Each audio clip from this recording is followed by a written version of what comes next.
नमस्कार साथियों, मैं हूं मनी ठाकुर। वेलकम टू जेड1 अफेयर्स यूट्यूब चैनल। आज के वीडियो का टॉपिक है जलियांवाला बाग हत्याकांड। इस वीडियो में हम डिस्कस करेंगे कि जलियांवाला बाग हत्याकांड क्यों हुआ था और उसके आसपास की घटना।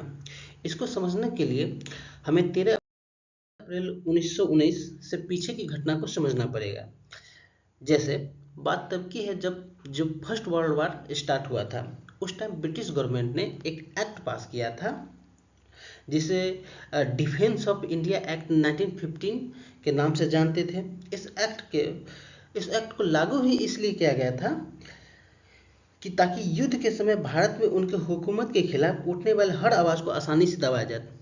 इस कानून में पुलिस को बहुत सारा ताकत दे दिया गया था, जिससे वो बिना किसी सबूत, बिना किसी ट्रायल और सिर्फ शक के आधार पर किसी को भी जेल में भेज देते थे या किसी भी भाषण या आंदोलन को दबा देते थे। इस बिल के खिलाफ बहुत आंदोलन हुआ था, बहुत प्रोटेस्ट हुआ था, लेकिन ब्रिटिश गवर्नमेंट ने सारे प्रोटेस्ट को नज़रअंदाज कर दिया। अब जब फर्स्ट वर्ल्ड वार जब ख़त्म हो जाती है 4 साल बाद, तो भारतीयों को उम्मीद थी कि इस कानून को समाप्त कर दिया जाएगा, बट ब्रिटिश सरकार ऐसा कुछ नहीं करती और उल्टा भारतीयों के उम्मीद को कुचलते हुए सिडनी कमेटी की सिफारिश पर इस प्रतिबंध को अस्थायी कर देते हैं। और यहीं पर पिक्चर में आता है रॉलेट एक्ट।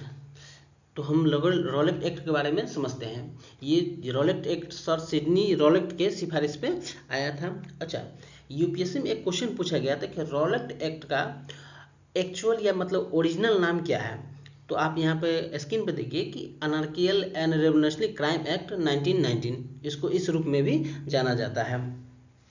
एक और क्वेश्चन पूछा जाता है कि किस कानून को काला कानून कहा जाता है या इस कानून को काला कानून किसने कहा था। तो रॉलेट एक्ट को ही काला कानून कहा जाता है और इस कानून को काला कानून महात्मा गांधी ने कहा था। इस कानून को काला कानून क्यों कहा जाता है, तो देखते हैं कि इस कानून के अनुसार किसी को भी सिर्फ शक के आधार पर गिरफ्तार कर लिया जाता था, जिसमें ना कोई दलील, ना कोई वकील और ना ही कोई अपील कर सकते थे। इस कानून का मुख्य उद्देश्य विद्रोह को दमन करना था। मतलब जो भारत में आज़ादी के लिए जो भी विद्रोह हो रहे थे उस चीज़ को दमन करना था। इसको हम लैंग्वेज में भी देखते हैं। चलिए, 18 मार्च 1919 को ब्रिटिश भारत की इंपीरियल लेजिस्लेटिव काउंसिल द्वारा पारित किया गया था।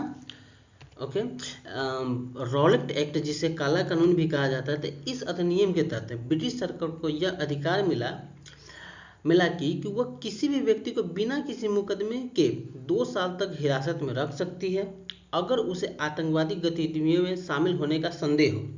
इसके अलावा इस अधिनियम ने पुलिस को बिना वारंट में किसी भी स्थान की तलाशी लेने और किसी भी व्यक्ति को गिरफ्तार करने का अधिकार दे दिया था। तो ये आतंकवादी गतिविधि का शामिल होने का संदेह, ये तो फर्जी बात है, ये तो समझिए एक तरह से मैनिपुलेशन करने की बात है। उसका मेन मोटिव यही था कि किसी भी तरह कोई भी विद्रोह को उसको दबा दिया जाए। जो भी विद्रोही होंगे उसको जेल के अंदर डालेंगे तो वो विद्रोह दब जाता था उस टाइम के लिए। तो ये इसलिए बनाया गया था। अच्छा, लोग को अपमानित करने और आतंकित करने के प्रयास में सत्याग्रहियों ने उन्हें जमीन के नाक रगड़ने को मजबूर कर दिया। चलिए नेक्स्ट देखते हैं। अच्छा, जब ये जो रॉलेट एक्ट आया था, क्योंकि इससे भारतीय स्वतंत्रता मुहिम को बुरी तरह बाधित हो रही थी, तो इसे विरोध में रॉलेट सत्याग्रह जो कि गांधी जी के नेतृत्व में किया गया।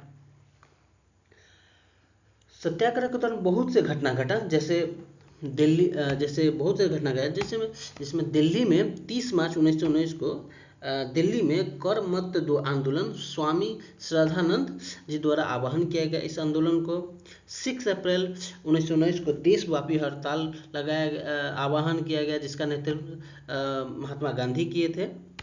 उसके बाद 8 अप्रैल, अच्छा, जो देशव्यापी हड़ताल हुआ था उसके 6 अप्रैल 1919 को हुआ था। उसके जस्ट 2 दिन बाद 8 अप्रैल को गांधी जी को हड़ताल करने के जुर्म में मतलब इसको उनको गिरफ्तार कर लिया जाता है। अच्छा, एक चीज़ आप देखिएगा, आप एक मैं मेंशन दिखा देता हूँ। देखिए, आप सारा ये डेट को याद कीजिएगा तो इस आपको आसानी होगी याद करने में, भूलिएगा नहीं।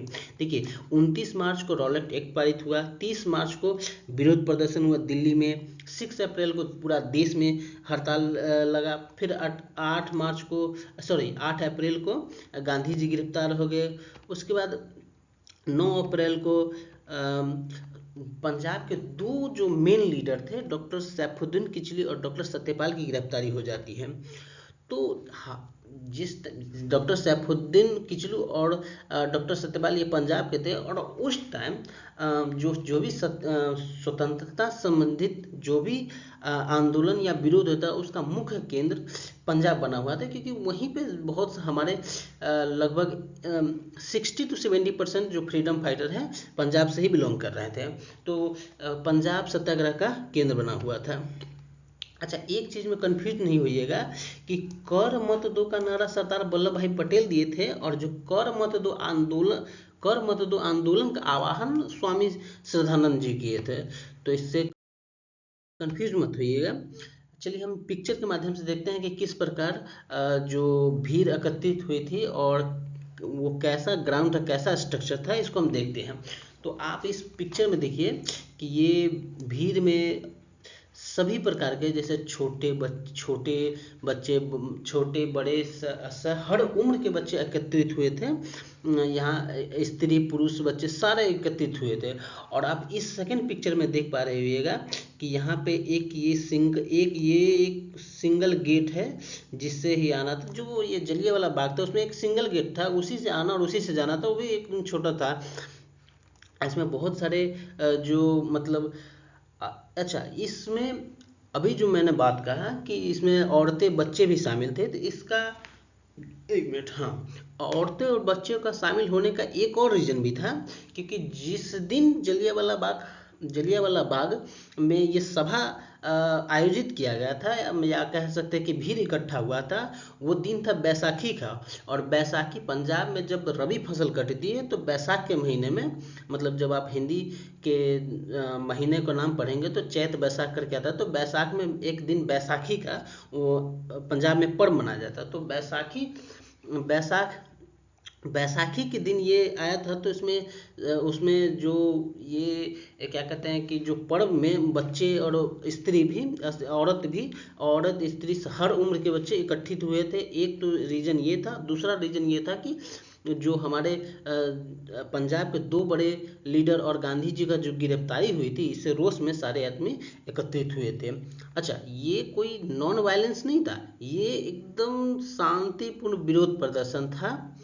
अब देखिए जब, और इसमें हम बताएंगे कि जैसे इस पिक्चर को आप ध्यान से देखिए, ये जो आप देख पा रहे हैं ये कुआं है, और ये जो आपको दीवार पे छेद नज़र आ रहा है, ये एक्चुअली गोली जो लगा हुआ है, शूट किया हुआ है, उसका छेद है। और यही जो कुआं है जिसमें मतलब गिर के बहुत से जो हमारे भाई थे, हमारे जो देश के जो पर्सन थे, उनका मृत्यु हो गया था। तो उसके बारे में हम देखेंगे आगे। सबसे पहले हम जलियांवाला बाग हत्याकांड को अब देखते हैं।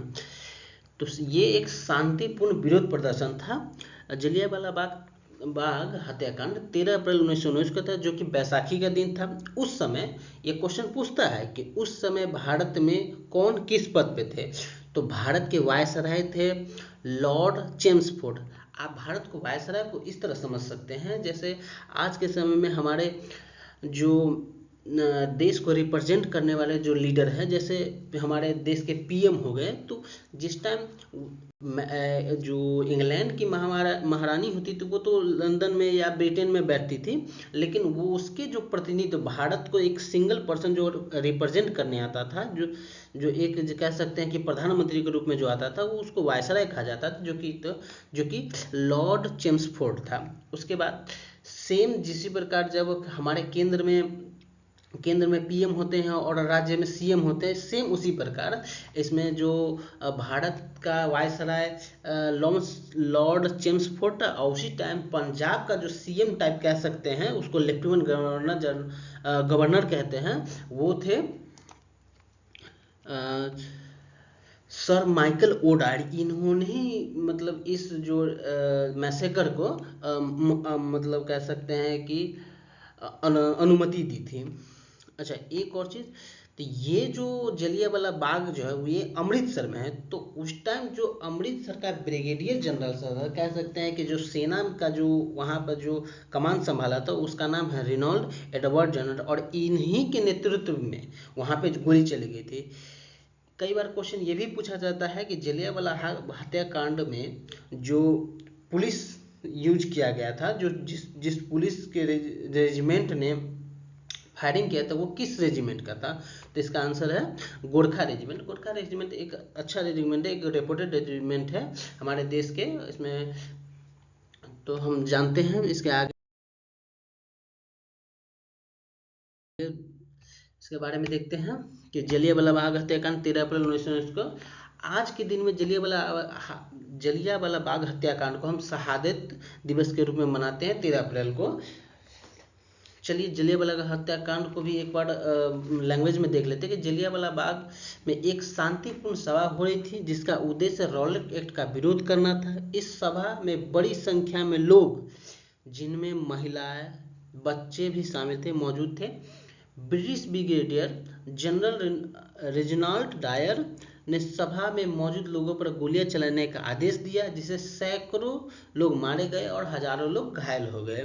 तो मैंने अभी बताया ना कि जो बच्चे और महिला भी शामिल थे। उसका एक और रीजन था कि उस दिन बैसाखी भी था, और उस ग्राउंड में उस बैसाखी दिन को सेलिब्रेट करने के लिए भी बहुत आदमी मतलब मौजूद थे, वहाँ पे शामिल थे। तो वहाँ पे बच्चों और औरतों का होना का एक बात, एक जो कह सकते हैं कि साक्ष्य ये भी था। हाँ, विरोध के लिए भी बहुत सारे अलग अलग जगह से आए हुए थे। ओके, तो यह घटना वार्षिक बैसाखी मेले के दौरान हुई थी। मैंने बताया कि वार्षिक बैसाखी मेला उस दिन था। उसके बाद जलियांवाला बाग हत्याकांड को अमृतसर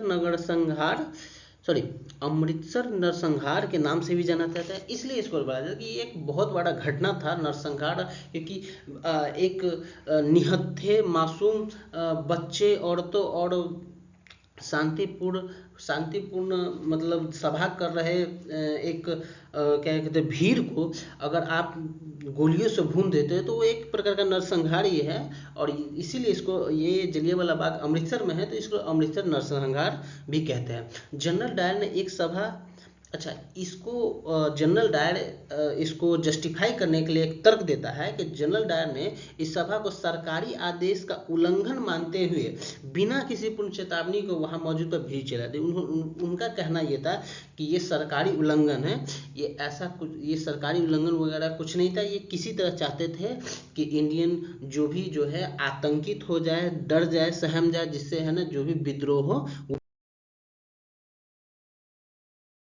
बंद हो जाए। अच्छा, इसमें उसके रिगार्डिंग और कुछ भी है, और जो इम्पोर्टेंट पॉइंट है कि 13 अप्रैल, वही बात जो 13 अप्रैल 1919 को अमृतसर के जलियांवाला बाग में डॉक्टर सैफुद्दीन किचलू और डॉक्टर सत्यपाल की गिरफ्तारी हुई थी, इसके विरोध में ये भीड़ इकट्ठा हुई थी। ओके, उसके बाद जलियांवाला बाग हत्याकांड में हंसराज नामक एक भारतीय ने जनरल डायर की सहयोग किया। अच्छा, एक ये जो हम कह सकते हैं कि ये देश का एक गद्दार था, जो जनरल डायर का सहयोग किए थे, और इसने ही बताया था कि जलियांवाला बाग में सारे इकट्ठित हुए थे। बाद में यही हंसराज नामक अंग्रेज की तरफ से सरकारी गवाह भी बन जाता है। तो ये कह सकते हैं कि हमें अपनों ने ही मतलब पीठ में छुरा घोंपा है। पर अब देखते हैं कि इस घटना के बाद की क्या बात है, क्या सब सारी घटना है। इस घटना के बाद देश में रोष उत्पन्न हो गया, देश में तरह तरह के विरोध, लोग सड़कों पे आने लगे, विरोध हुआ। तो गांधी जी को कैसरे हिंद की उपाधि जलियांवाला बाग हत्याकांड के बाद वापस कर दी। गांधी जी को कैसरे हिंद की जो कह सकते हैं कि उपाधि मिला, तो वो बोर युद्ध दक्षिण अफ्रीका में मिला हुआ था, वहाँ के सैनिकों को मदद करने के लिए। जो उन्होंने जस्ट जलियांवाला बाग हत्याकांड के बाद उन्हें लौटा दिया।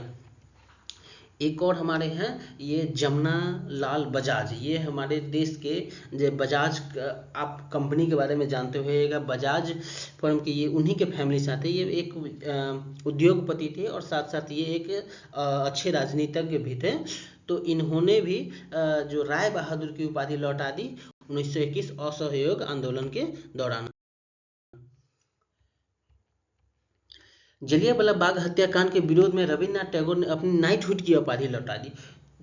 जलियांवाला बाग हत्याकांड में सबसे पहले अगर किसी ने उपाधि को लौटाना स्टार्ट किया था तो वो थे रविन्द्रनाथ टैगोर।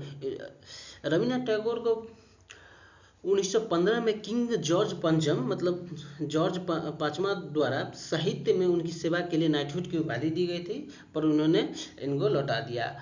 और आप इनका जो पिक्चर देख पा रहे होंगे, इनका नाम है चेट्टूर शंकर नारायण। इनके बारे में एक बहुत फेमस मूवी अभी हाल फिलहाल में ही आई है।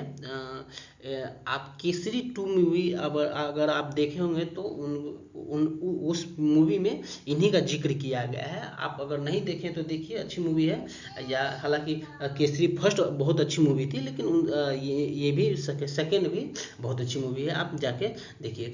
तो ये जो चेट्टूर सॉरी मैं नाम प्रोनाउंसिएशन करने में थोड़ा सा मिस्टेक कर रहा हूँ, लेकिन इनका नाम चेट्टूर शंकर नायर जी थे, जो कानून के बहुत ही विद्वत पर्सन थे, बहुत ही जानकार पर्सन थे। तो जलियांवाला बाग नरसंहार 13 अप्रैल 1919 के पश्चात सर चेट्टूर शंकर नायर ने विरोध स्वरूप वायसराय की परिषद से इस्तीफा दे दिया और इनके इस्तीफा देते ही अंग्रेज सरकार के कह सकते हैं कि ब्रिटिश सरकार में मतलब हड़कंप मच गया। अब देखिए यहाँ लिखा है कि उनके इस्तीफा से ब्रिटिश सरकार को इनके इस्तीफा ने ब्रिटिश सरकार को झकझोर कर रख दिया और इस इस्तीफे के तुरंत बाद पंजाब में प्रेस सेंसरशिप हटा दी और तथा मार्शल लॉ समाप्त कर दिया। क्योंकि जो मैसेकर हुआ था उसको क्योंकि उस टाइम इतना मोबाइल वगैरह था नहीं, जो भी समाचार आती थी पत्रिका या कह सकते कि अखबार के माध्यम से ही आती थी। तो जब प्रेस सेंसरशिप लगा दिया गया था तो किसी प्रकार का मतलब चोरी छुपे ही अगर मतलब खबर पहुंचता था, लेकिन मतलब सेंसरशिप हटा देने के बाद ये आग की तरफ फैला कि यहाँ क्या किस प्रकार की घटना हुई और बहुत रोष उत्पन्न हुआ। मार्शल लॉ समाप्त कर दिया, क्योंकि उस टाइम मार्शल लॉ में दो आदमी से ज़्यादा एक तरह एकत्रित नहीं हो सकते हैं, इस टाइप का नियम लगा दिया गया था। लेकिन इनके इस्तीफा देते ही वो सारी चीज़ों को रिमूव कर लिया गया। इसके अलावा पंजाब में गड़बड़ी के जांच के लिए लॉर्ड विलियम हंटर की अध्यक्षता में एक समिति का गठन किया गया, जिसे हंटर आयोग कहते हैं, जिसका आधिकारिक नाम भारतीय विकार जांच समिति था। आगे हम देखेंगे कि इस हंटर समिति 2 बार गठित किया गया था। इसमें कंफ्यूज मत होइएगा, हंटर समिति 2 बार गठित हुआ था।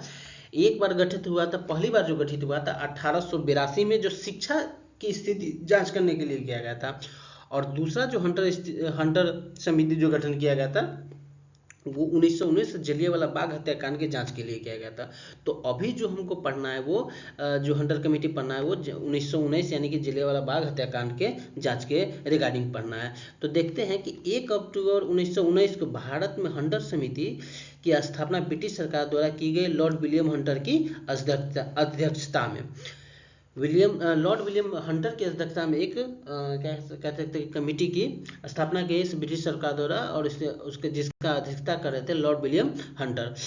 हंटर आयोग में कुल 8 सदस्य थे, जिसमें 3 भारतीय और 5 अंग्रेज थे। तो ये जो यहाँ हम देखेंगे कि जो हंटर आयोग है ये दो मतलब कह सकते हैं कि जो 8 मेंबर का सदस्य था, जिसमें से मेजॉरिटी जो सदस्य था अंग्रेज का कह सकते हैं ब्रिटिश पर्सन का था, और जो भारतीयों का था संख्या कम था। तो हम कह सकते हैं कि उसमें जो भी रिपोर्ट बना, उस समिति का कमेटी का जो भी रिपोर्टर था वो मेजॉरिटी अंग्रेज के पास होने के कारण उसको मैनिपुलेट किया जा सकता है। और बाद में यही हुआ कि जो सबसे पहले हम देख लेते हैं कि उसमें कौन कौन जो क्या कहते थे मेंबर थे, तो अंग्रेज मेंबर जो थे लॉर्ड विलियम हंटर जो कि अध्यक्ष थे, WF राइस, थॉमस स्मिथ, न्यायमूर्ति George C Rankin, major general sir George Barrow. उसके बाद जो इंडियन जो सदस्य थे, सर चिमनलाल हरिलाल सीतलवार, पंडित जगत नारायण, सरदार साहिबजादा सुल्तान अहमद खान। ये जो 3 थे, इससे क्वेश्चन पूछता है तो आप इसको याद रखिएगा। जो मेनली जो भारतीय सदस्य है उसको ध्यान रखिएगा कि ये तीनों जो कह सकते हैं हंटर कमेटी में थे। अच्छा, जो जांच आयोग बना तो फर्स्ट तो हंटर आयोग बना, क्योंकि हम जानते हैं कि इसमें जो मेजॉरिटी अंग्रेजों की थी, तो इस रिपोर्ट को मैनिपुलेट किया जा सकता था और इसमें वो करते ही करते, इसमें कोई डाउट नहीं था। तो इसीलिए कांग्रेस के द्वारा एक और आयोग बनाया गया जो मदन मोहन मालवीय आयोग था। देखिए, जो हंटर आयोग था उसमें रेजिनाल्ड डायर जो कि जो वहाँ के जो क्या कहते हैं कि ब्रिगेडियर जनरल था अमृतसर का, उसको निर्दोष घोषित कर दिया। लेकिन रेजिनाल्ड डायर को कह सकते हैं मदन मोहन मालवीय आयोग ने इसको दोषी करार किया। और और उस समय एक और कह सकते हैं कि हमारे फ्रीडम फाइटर थे सरदार उधम सिंह, वो सारा चीज़ देख रहे थे। जलियांवाला बाग हत्याकांड का सारे जो मैसेकर हुआ था उसमें उन्होंने लाशों को उठाया, लाशों को देखा और उसके अंदर भी खून खोला और उन्होंने इस चीज़ का बदला लेने का ठाला। रेजिनाल्ड डायर को मतलब ये जो घटना हुई थी 1919 में हुई थी और उसके जस्ट 21 साल बाद मतलब 1940 में लंदन में जाके देखिए कितने पेशेंस के साथ अंदर आग दबाकर और कह सकते हैं कि मौका ढूंढते ढूंढते जिस दिन मौका मिला उस दिन रेजिनाल्ड डायर को लंदन में जाकर उनको असैसिनेट किया, उसको गोली मार दी। तो इस तरह हमारे फ्रीडम फाइटर ने कह सकते हैं कि एक जो इस मतलब मदन मोहन मालवीय आयोग के जो दोषी थे रेजिनाल्ड डायर को ख़त्म कर दिया, उसको मार दिया।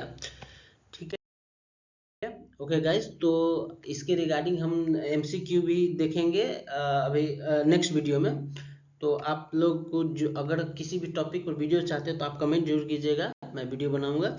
Okay, thank you. और अच्छा लगे तो सब्सक्राइब जरूर कीजिएगा। Thank you.